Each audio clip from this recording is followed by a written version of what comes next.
Hi, I'm Victor, the main organizer of the Full Stack Flutter conference. On this channel, we publish the best talks from the conference every week throughout the year, so make sure to subscribe so you don't miss out. I'm also the founder of Serverpod, so if you want to build your backend in Dart, make sure to check that out. Anna Leushchenko is a Google developer expert in Flutter and Dart. She's a woman in tech ambassador and a passionate developer. Here is her talk about doing JSON serialization the right way. Let's go!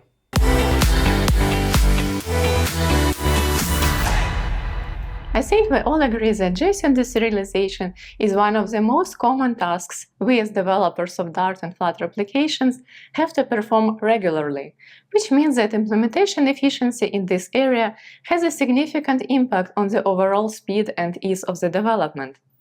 Yet over and over I see these two pretty common scenarios. Some folks prefer to do JSON deserialization manually, which is more time-consuming and error-prone than using code generation.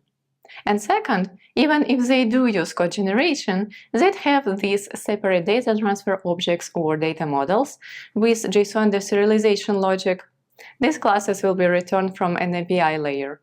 And they'd also have corresponding domain models with similar structure, which are used across the application. And then they'd have these mappers that copy data back and forth between data transfer objects and domain models. At best, these mappers also provide default values or change field types, but more often they just copy-paste data between classes over the same structure. Today I will show you what I think is the more efficient way of implementing JSON deserialization, which will suit most of the business Dart and Flutter applications. As you can guess, it involves code generation and excludes mappers. Hi everyone, I'm Anna Leushchenko, Google developer expert in Dart and Flutter from Ukraine. I'm also a Women Tech Makers ambassador and a Flutterista. I currently work as a senior staff engineer in the UK fintech company called Tide, where we create mobile applications for our huge financial services platform using Flutter.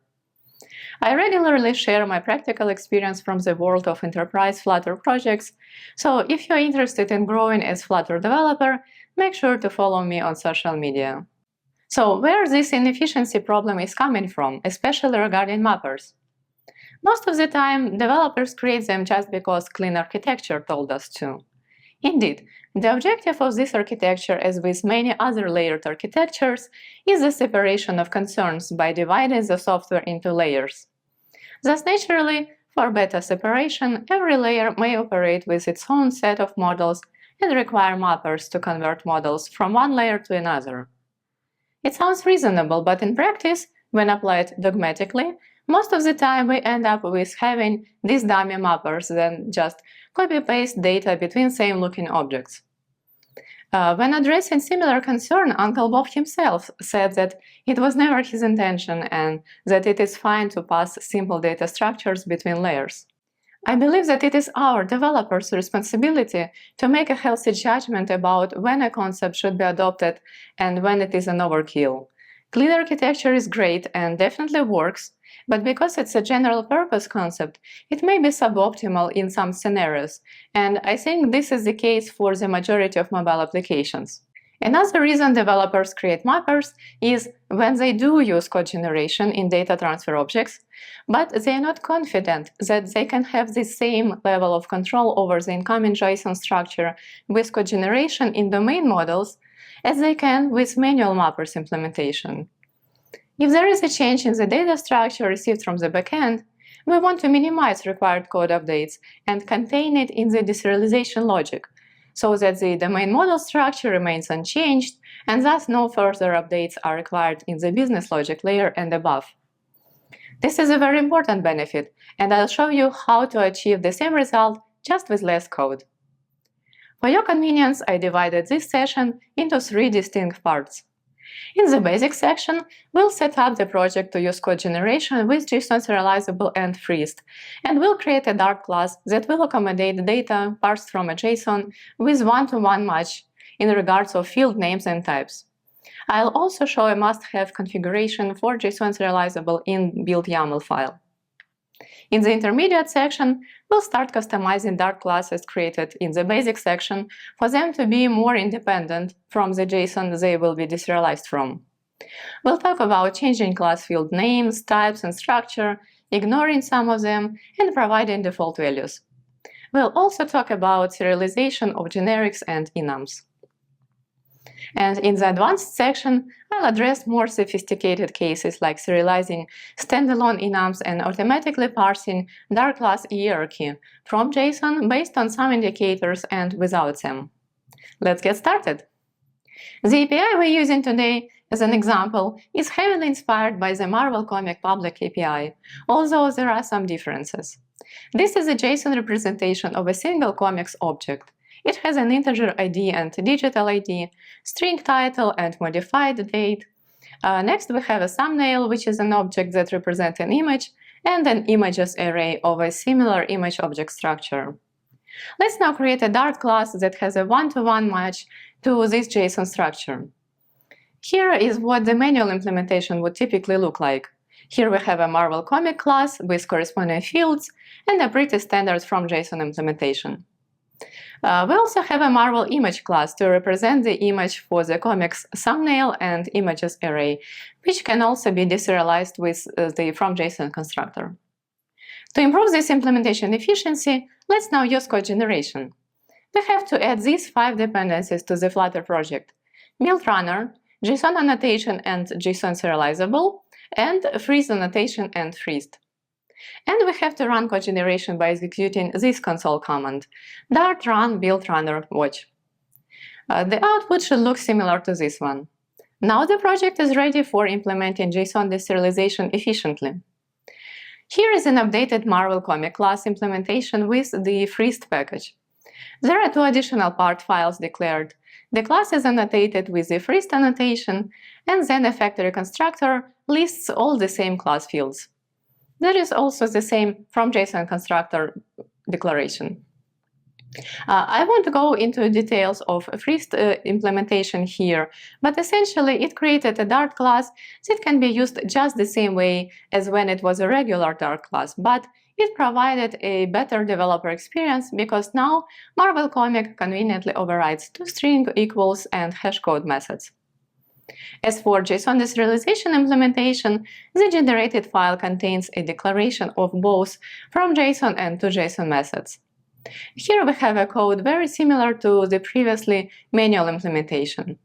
All the standard types are parsed directly, including datetime, and for a custom Marvel image type, its own from JSON constructor is used. Lists are also parsed as expected, item by item. Let me now show you the Marvel image class declaration. It's also very similar. A constructor with a list of fields and a from JSON declaration. And here is the code that was generated for its JSON deserialization. All the fields, including the URI type, are nicely parsed out of the box. When serializing back to JSON, all class fields are put into a map with the same JSON keys. Back to JSON serialization of the Marvel Comic class, we see that it also puts together a map with all class fields. However, we don't see a call of the 2 JSON methods from the thumbnail field, and also images list is not converted back to JSON. To fix that, we have to create a build YAML file next to the pubspec YAML file of our project and configure this explicit to JSON parameter to true. While we're here, it's also worth configuring include null to be false. Let's now see how the generated code has changed. This is a new implementation of JSON serialization that was regenerated. First of all, the thumbnail field is now explicitly converted to JSON. The same is true for every instance from the images array.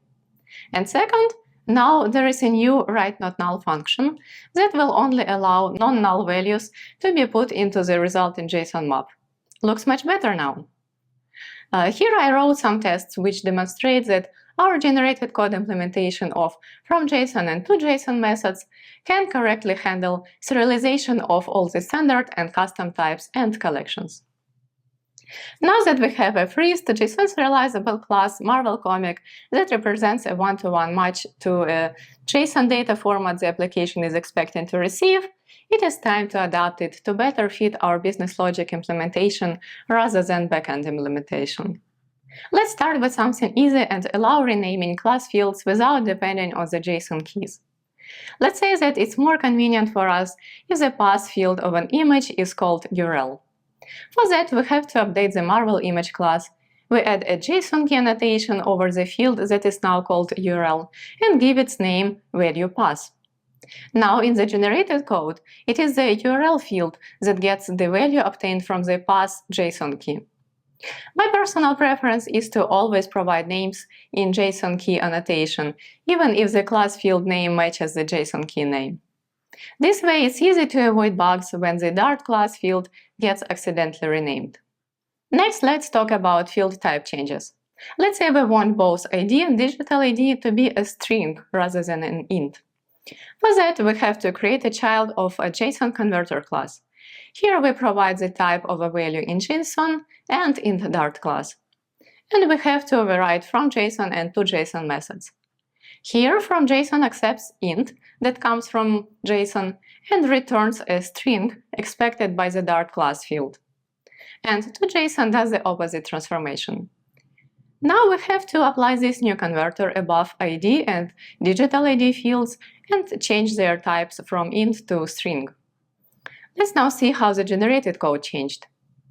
Both ID and digital ID values are passed to the converters from JSON methods before being assigned to class fields. We also see that for nullable fields like digital ID, there are special functions generated that would only trigger a converter if the value was present in the incoming JSON. As you see, converters mechanism is highly generic, which gives you a complete freedom in field types choices.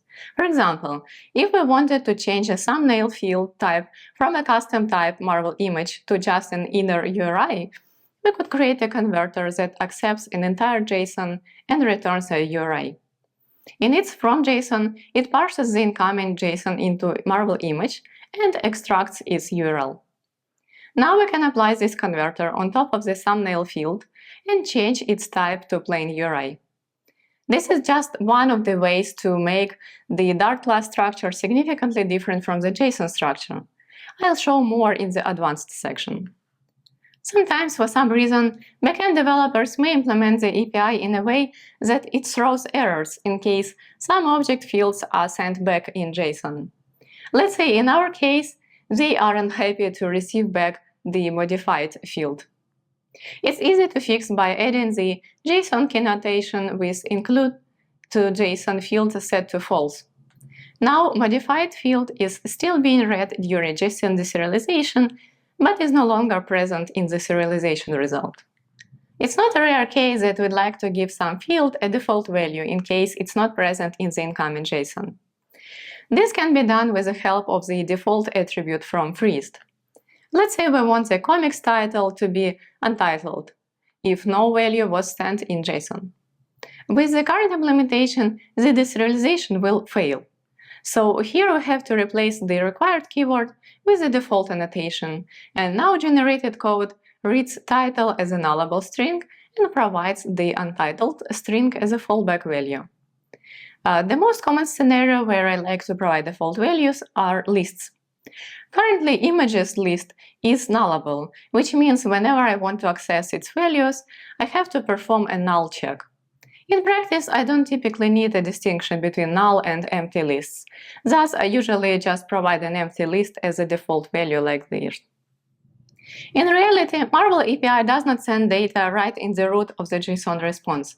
Instead, it wraps it into a data object and sends it together with other information about the response. And it does so for any other response, so it makes sense to create a reusable generic Marvel API response class. It looks quite similar to other Priest models we declared earlier, but here it has a generic parameter t and declares a field data of this type. Also, the from JSON declaration is different, as now it also accepts a second parameter that instructs how to parse the inner type t. The generated code also looks similar, but it now uses helper functions for inner types deserialization. Here I created a new pair of tests to demonstrate the usage. A from_JSON function of the generic Marvel API response class accepts Marvel comic from JSON. and a generic toJSON function accepts a Marvel comic to JSON. And finally, let's now talk about deserializing enums. Let's say that instead of just a title, the JSON contains an entire details object with a bunch of additional information about the comics. Among others, it has a format field that has one of the predefined values, which we'd want to parse as an enum. For automatic JSON deserialization, let's now create a new Marvel comic details model with the format field and a Marvel comic format enum. The newly generated code contains a map of correspondence between enum values and strings expected in JSON, and strings values were generated directly from the enum item names. Such implementation will not work, as the values that come from the backend have different capitalization, but it's easy to fix by enhancing the enum with JSON value annotation over each item. Now the map in the generated code was changed and uses the exact value as they are received from the API. Now, if over time a new unknown value is returned from the backend, the current implementation would simply crash. We wouldn't want to rush with releasing a new version and forcing user to updates just because of this, right? To address this problem, I always add a new enum item called unknown and specify it in the JSON key annotation above the field with this enum value in unknown enum value property. And I also set it as a default value. Now, whenever the backend sends a new value we are not yet aware of, or if it doesn't send any value at all, the application can gracefully handle this situation. Staying on the topic of enums, I'd like to point out that deserialization logic for the Marvel comic format enum was generated in the Marvel comic details file, because it has a field of this enum type. So if there is no JSON serializable model using such an enum, no code will be generated. However, there are cases where we want enums to serve as an API request parameters, like this sort order enum here. Such enums will not be a part of any model, but we still want them to have the deserialization logic generated. This is easy to do with always create flag of the JSON enum annotation. It also requires adding a part file declaration where now a similar map was generated, even though the sort order type is not used in any model. Now this map can be used in an enum public method like this. I also would like to point out that if the style of renaming enum items to JSON values is consistent, like here, instead of providing individual names in the JSON value annotation over each item, we can set the renaming field in field rename property, which can automatically convert enum names to kebab, snake, and Pascal case. Take a look at this creators array here. It makes sense for our Marvel comic details model to have a field with a list of creators, where all items share a base class, but children have a different set of fields. Editor has only a name, illustrator has a list of illustration numbers, and the writer has a string value with page numbers. When implemented in plain Dart, this class hierarchy may look like this. But since we are talking about efficiency here, this is how the same hierarchy can be implemented with freezed unions. This way, all the subclasses of Marvel comic creator also conveniently implement toString equals hashcode and copy with methods, and have pattern matching capabilities. So we have this single from JSON factory constructor, which somehow has to decide which of the subclasses of the Marvel comic creator class to deserialize to. In the incoming JSON, each creator's list item has a role field that will help us distinguish between editor, illustrator, and writer. To leverage that to easily parse comics creators to proper subtypes, the Marvel comic creator model has to be updated. Now the freezed annotation accepts a union key with the name of the type indicator, in our case it's role, and each union item is annotated with freezed union value, with the name of the role as it comes from JSON. Similar to Enams, I recommend adding an unknown item and provide it as a fallback union option in case backend sends us something new. Here is how the generated code was changed. We see that the main from JSON function now looks at a role key in the incoming JSON and based on its value calls from JSON constructors of known subtypes. In case the value is unknown, it falls back to unknown creator subtype. Now the creators list can be added to the Marvel comic details model and will be correctly parsed automatically. So far, we looked at a case where an indicator about the class subtype was present in the dedicated JSON itself. Let's now talk about the case where such an indicator is not present. Here are several examples of what the metadata JSON field may look like. As we see, the data structure is different and there is no common indicator field. According to our backend, the metadata structure depends on the book format field that is specified outside of the metadata JSON, so the previous approach needs an enhancement. Let's declare a freezed union Marvel comic metadata with 3 expected child classes and an unknown variation. By default, the generated code looks for the runtime type key in the incoming JSON, so we have to somehow place it there before this code gets called, and in the place where we can make an informed decision about its value. This place is the parent Marvel comic details model. Here is a new field of type Marvel comic metadata, which has a default value of unknown subtype, and it is also annotated with JSON key with read value property. This is a special function that gets called before the metadata gets deserialized, and what's important, this function receives not just a JSON dedicated to a metadata, but the parent JSON for the entire details object, together with the format field. So we can read its value here and make a decision about the metadata type. The return value of this function is the JSON dedicated to the metadata field alone. So here I take the original metadata JSON and put the runtime type key in it before returning. Now the deserialization flow continues as normal, and this code inside Marvel comic metadata class will be able to correctly choose this subtype.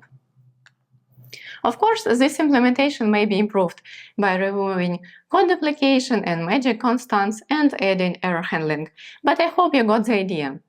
The read value function of the JSON key annotation is a powerful tool for manipulating incoming JSON structure and hacking it to perfectly fit application needs. Thanks to using code generation and removing data transfer objects, we managed to significantly reduce the amount of code compared to a traditional JSON deserialization approach, but kept leveraging the benefit of being independent from the JSON structure received from the backend. And as for the mappers, I wouldn't say that we completely removed them, but they are now generated right from the domain models thanks to the various annotations. I hope this session was convincing enough for you to try this approach in your Dart and Flutter projects. By the way, if you are interested in code generation in general and what other typical Flutter application development tasks it may facilitate, check out my recent work, Code Generation with Dart and Flutter, the Ultimate Guide, at Code with Andrea platform. Happy Fluttering!